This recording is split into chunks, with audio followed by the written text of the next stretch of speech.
Right, guys, welcome back to the channel. So another Francis Ngannou video for you today. I'm going to be making a lot of videos throughout the week. I'm actually going to start talking about MMA a little bit more in combat sports because it's very, very interesting. You know, my channel's been hit really, really hard in regards to certain things going on YouTube where I'm not really enjoying YouTube at the minute because they're just, listen, that's for a different story. I'll make a separate video if you want to hear about that. Um, but I'm going to be speaking a little bit more about MMA and things like that and boxing because it's good. It's better for the head than speaking about half the stuff that I speak about. So Francis Ngannou was on the Ariel Helwani show, right? And it was fascinating to watch this guy. This guy is the most humble fighter in the history of fighters. And I'm bigging him up, and he deserves it. He really, really deserves it.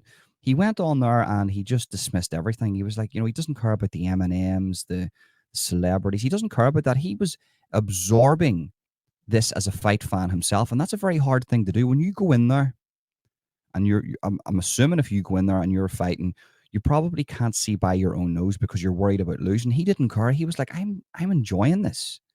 But at the same time, everything else is irrelevant around me. I'm going to stay grounded here. I'm going to stay grounded for myself. And then he made a statement, and it absolutely just leveled me. I was like, wow, this is absolutely crazy. So listen to this, and then I'll tell you what I think. Great video on your YouTube channel, Francis Ngannou YouTube channel. I urge everyone to check it out. But you told a story right before the fight started of something that Tyson said to you, and then you got him back when you knocked him down. Can you tell us that story? This is incredible stuff. Yeah, I mean, we were there, and then the referee was giving us like the recommendation and everything. He was like, okay, if you guys want to touch glove now, touch. And we touch glove gently. And then here I'm like, let's take you to school, something like that. I'm like, this fucking guy, he has no idea what I'm here to do. So there you go, guys, right? So he said that whenever they were fighting, the touch gloves, and Tyson Fury said, it's time to take you to school. Paraphrasing, but something like that. And then he said, this effing guy, he doesn't know what he's in for. He doesn't know what I'm capable of. This is what he's thinking. He doesn't know what I'm here for. This guy doesn't know me. And that's exactly what it was. Tyson Fury did do the training. People were talking about Tyson Fury being out of shape. Tyson Fury's always out of shape. Tyson Fury's always got an extra couple of pounds on him. So we can't use that as an excuse. Tyson Fury did put in the training camp. And in Tyson Fury's own words, I actually trained for an extra couple of weeks because I didn't know what I was going into. I didn't know if this guy was a really good boxer or a really bad boxer. I don't know anything about him. I don't know if he's going to come in orthodox, southpaw, if he's got footwork, head movement. I don't know any of these things. So I had to actually put in the extra training to prepare for that. Tyson Fury's own words. And he went in there and arguably got beat by Francis Ngannou. I think Tyson Fury won, but regardless, it's still, he won. Tyson Fury got the decision, but Francis Ngannou got the win, in my opinion, and absolutely dismantled boxing within those rounds. But Francis Ngannou said to Ariel Helwani, Ariel, I couldn't believe what this guy was saying to me. I couldn't believe that was his mentality. He could have said anything else to me, and this is what I'm thinking. He could have said anything else, like prepare for a beating, prepare for a boxing clinic, prepare for boxing. Not, I'm going to take you to school, because what actually happened is Francis Ngannou took Tyson Fury to school and said, this is how you do it, Tyson. I'm an MMA guy. I was homeless on the streets of France, and I come from Africa, and I dug in sand mines most of my life. My own family didn't even have faith in me, and they told me to wake up and grow up and stop dreaming and don't be going anywhere near this silly combat sports business. It's silly.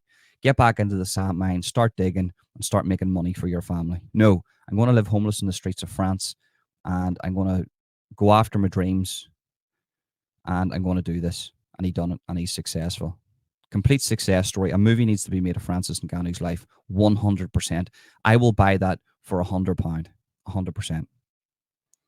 So for the mentality of Tyson Fury to go into that fight and say that to him tells me that he put in the training, because we've established that Tyson has said, look, I'm going to have the extra couple of weeks training because I don't know what I'm going in for. But he actually thought that he was going to school him. I thought he was going to school him too. Don't want to be a hypocrite.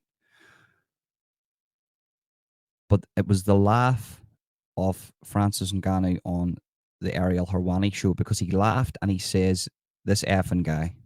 And he laughed. And he generally knew that even whenever he was standing face to face with Tyson Fury in the ring, you don't know what you're getting yourself into, mate. You do not know what you're getting yourself into here. And that's phenomenal. And that's the sign of a person that I do believe there's talks of Ngannou fighting Anthony Joshua, Deontay Wilder, Usyk,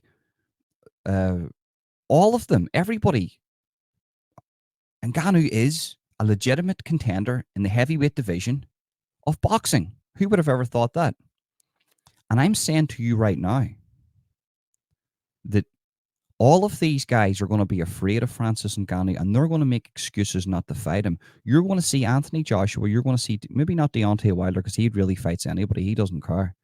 But you're going to see a lot of guys, and you're going to see even the likes of Tyson Fury not wanting to fight Francis Ngannou again, because Ngannou's stock has went up after a decision loss that went the distance with arguably the greatest boxer in our generation, Tyson Fury. And Tyson Fury's stock has went down after a decision win. So they're going to weigh up their options. And they're going to go, well, I'm just going to stick with these boxing guys here, because this Francis Ngannou's an absolute beast, and God knows what he's capable of. That's his first fight. What's he going to be like in his second fight? This guy could come out and spark one of us out and just completely eradicate boxing from history. So don't doubt Francis Ngannou. And that, I had to show you that little clip. I had to show you that, because that leveled me. That laugh was him being sincere and him saying, he didn't know me, and neither do any of yous.